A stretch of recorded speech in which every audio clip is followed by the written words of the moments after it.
Hello আসসালামু আলাইকুম। আমি আর আমার একটা ভাই সোশ্যালে ছিলাম। এই ছেলেটা এসে বলতেছিল যে আমার চিনে আমার চ্যানেল সাবস্ক্রাইব করছে। আমার কাছে ওই সময় ডায়মন্ড অ্যাভেলেবেল ছিল না, তাই ওরে কিন্তু আমি বলিও নাই যে আমার ডায়মন্ড কম। তাও ও একটা কম দামে মাত্র 99 ডায়মন্ড চাইছে। 99 ডায়মন্ডের মধ্যে একটা গিফট। কোন ইমোটটাই দেখা ও বললো যে একটা প্রোফাইল পিক দাও। আমার প্রোফাইল পিকটা কেমন জানি, একটা মনস্টার মতন প্রোফাইল পিক। আমি অনেক এনিমেট টাইপের একটা দিছি। সোশ্যালে ছিলাম আমি আর ভাইয়া।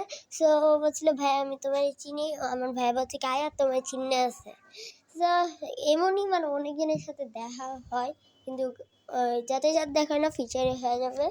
সো এই যে ওর হলে গিয়ে কি জানি। ও বলছে যে দেখো আমি তোমার কমেন্ট বক্সে কমেন্টও করছি। ওরে দেখছি আমি।